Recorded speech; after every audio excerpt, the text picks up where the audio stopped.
পৃথিবী যখন বই থেকে বিচ্ছিন্ন হয়ে গেছে তখনই সমাজের প্রজন্মের অবক্ষয় শুরু হয়েছে। ফুল বসন্তের নষ্ট ফুল নিয়ে আমি গত যে কাব্যগ্রন্থগুলো বের হয়েছে তার থেকেও বেশি আশাবাদী। আমি সমসাময়িক বিষয়গুলো তুলে ধরার চেষ্টা করি, সবগুলো কাব্যগ্রন্থে তাই করি। কেমন আছেন? জি আলহামদুলিল্লাহ ভালো। আপনি ভালো আছেন? আলহামদুলিল্লাহ ভালো আছি। আমরা দেখতে পাচ্ছি যে আপনি ভুল বসন্তের নষ্ট ফুল একটি কাব্যগ্রন্থ করছেন। এটা মূলত কোন উদ্দেশ্যে আর কি করা? বইমেলায় 2025 উপলক্ষেই করা। আমি প্রতি বছর বইমেলায় বই বের করি। এই পর্যন্ত আমার এটা নিয়ে 6ষ্ঠতম কাব্যগ্রন্থ ভুল বসন্তের নষ্ট ফুল। এই বইটির কাব্যগ্রন্থটির মাধ্যমে আর কি তরুণ প্রজন্ম অথবা সমাজে কি মেসেজ থাকছে?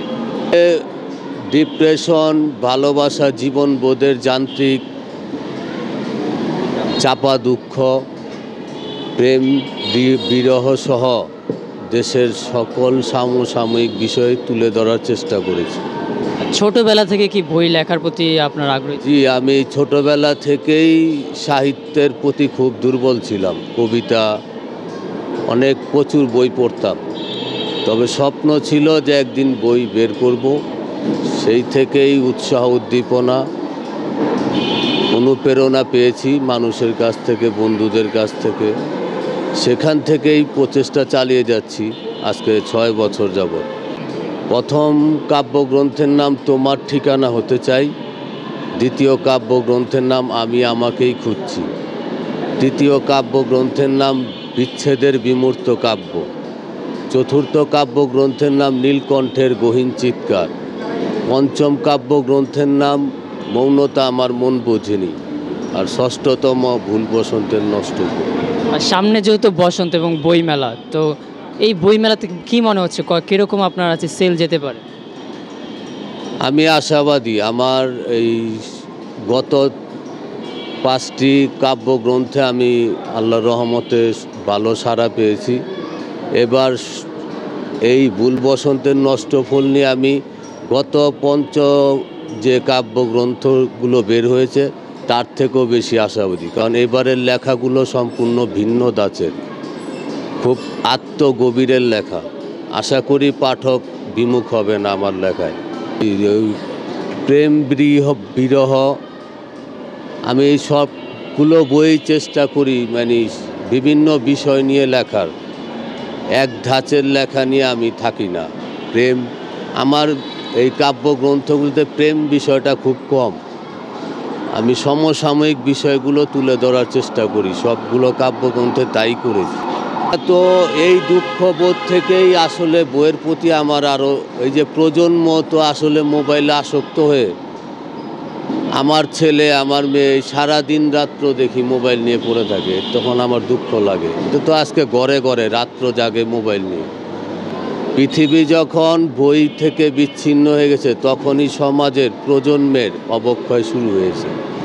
আমি চাই পৃথিবী বইয়ের হোক, এই শহর বইয়ের হোক, আমার বাংলাদেশ বইয়ের পাতায় সমৃদ্ধ হোক। অবশ্যই এটা মনে করি। তথ্য প্রযুক্তি ছাড়া যদিও আমরা এখন অচল, কিন্তু ওইটার একটা সময়সীমা আমাদের থাকা উচিত যে এত ঘন্টা আমরা এটার পিছনে, বাকি সময়টা পত্রিকা, বই, বিভিন্ন লেখকদের প্রজন্মের এটা পড়া উচিত। নাহলে ভবিষ্যৎ প্রজন্মের সামনে অন্ধকার সুড়ঙ্গ অপেক্ষা করছে। সে দর্শকদের বলবো যে বইয়ের প্রতি ভালোবাসা, আগ্রহ বাড়ান। আসন্ন অমর একুশে বইমেলায় ছেলে মেয়েদের নিয়ে, পরিবার নিয়ে অন্তত একদিন হলেও বইমেলায় যান। আপনার স্টল কত নং স্টলে গেলে আপনার বই পাবে এবং আপনার নামটা? যে আমার স্টল নাম্বার হচ্ছে 488, চারু সাহিত্যাঙ্গন প্রকাশনী। আর আমার নাম তো ফারুক হোসেন কাব্য। আমি চেষ্টা করছি এই সমাজে, বিশেষ করে আমাদের এই কেরানীগঞ্জে লেখালেখি নিয়ে মানুষের আগ্রহ খুবই কম। আমি চেষ্টা করছি এই যে আজকের এই অনুষ্ঠানের মাধ্যমে প্রজন্মকে এইটার প্রতি আকর্ষণ করা, উৎসাহ, উদ্দীপনা বাড়ানো, যাতে প্রজন্ম বইয়ের প্রতি আগ্রহ, লেখালেখির প্রতি আগ্রহ, সাহিত্যের প্রতি আগ্রহ বাড়ায়। আমার আজকের অনুষ্ঠানের মূল উদ্দেশ্য এইটা।